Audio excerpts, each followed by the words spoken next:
Hello and welcome, everybody, to your first flipped geometry video.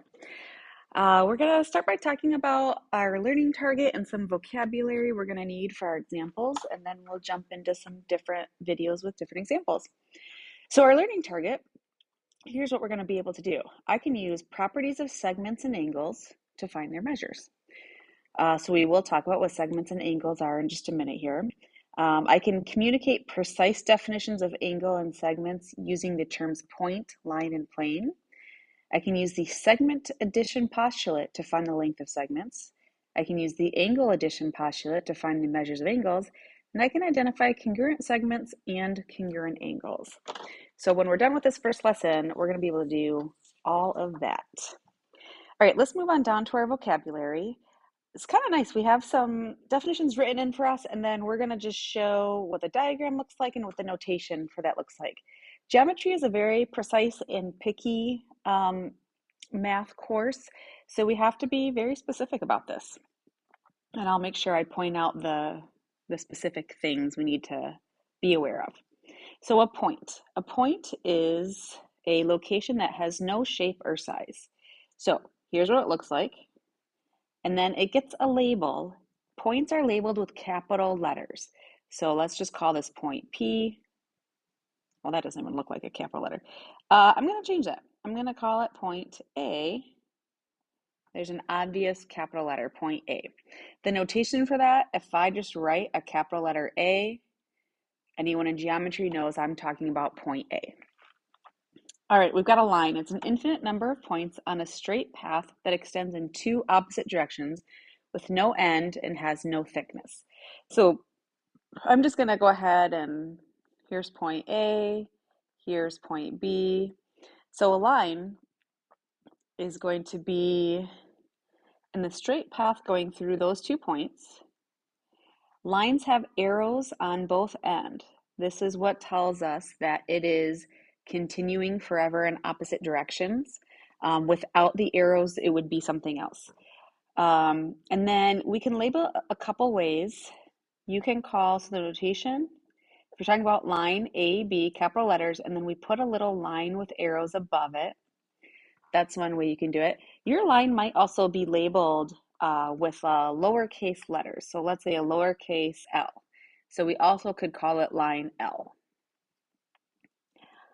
All right, we've got a plane. A plane is an infinite number of points and lines on a flat surface that extends without end and has no thickness. So it's, excuse me, it is kind of hard to draw that. So we tend to kind of draw it like this. It would continue forever. Think about it like your desktop. That's a plane if it were to continue forever and not just have that rectangle shape. But a plane contains points, it goes through points that are all kind of on the same level. So I can put some points in here. Let's say point A, B, C. And then we can label it with a letter, plane M. So how we would write that, if we're going to use the M to identify it, we would be a little bit more helpful and say it's plane M. We could also call it plane with the letters A, B, C. And then people could look at a diagram and say, oh, there's plane A, B, C. All right, we've got a segment. A segment is the part of a line that consists of 2 points called endpoints and all points between them. So it's similar to a line. Let's say here's point A, here's point B. Instead of extending through those and continuing forever in both directions like a line does, a segment just goes from point A to point B. Our notation for that, capital A, capital B with a segment above it with no arrows. Or you could call it segment BA. That would be referencing the same segment. All right, next we've got a ray. A ray is the part of a line that consists of one endpoint and all the points of the line on one side of the endpoint. So a ray is going to have, like we just said, an endpoint. So I'll make A, my endpoint. It's going to go through another point, so maybe it'll go through B, but it's not going to extend through both points, and it's not going to stop at both points. So it has a starting point. A is the endpoint. It's going to go through B and continue forever in that direction. So that's what a ray looks like. Our notation would be, you have to start with the endpoint, so A, B, and then we put above it a segment with an arrow on one end. Now what this is telling me is because the endpoint is above the A, I could draw that and I would make A my endpoint. And because the arrow is above the B, I know that it extends through B to do that. Now the order that we write this matters. If I said ray BA like this, that is not the notation for this figure right here. So we do want to be careful that that is not the same thing. Okay. Opposite rays. Oh, just a couple more. All right. So opposite rays are rays with the same endpoint that lie on the same line. So let me get an endpoint going here. Let's say endpoint A. So opposite rays go one direction and then in the exact opposite direction like that. So opposite rays will form a line. Everything's lying on the same line. And I guess I should be a little more specific. A ray will go through another point. So maybe I'll call this point B. So there's ray AB. And I could call this point C. There's ray AC.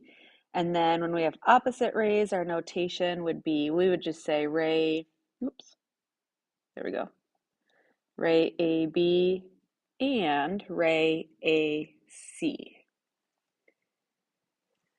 All right, an angle is formed by two rays with the same endpoint. Each ray is a side of the angle, and the common endpoint is the vertex of the angle. So let's say we have an endpoint A, and I can say, all right, well, here's point B. So part of my angle is formed by ray AB. And then let's say we have point C right here. Then I can draw ray AC. And because rays AB and AB share an endpoint at A, they form an angle. All right, so our notation for that, we could call this angle A because A is the vertex of the angle. AB, ray AB is a side of the angle, ray AC is a side. A is the endpoint. And so we can call that angle A. You also can use all three of those points as a label. We could call it angle CAB as long as the vertex is the middle letter. You also could call it angle BAC. Those are the same angle because that vertex is in the middle. One thing I do want to point out, let's say we have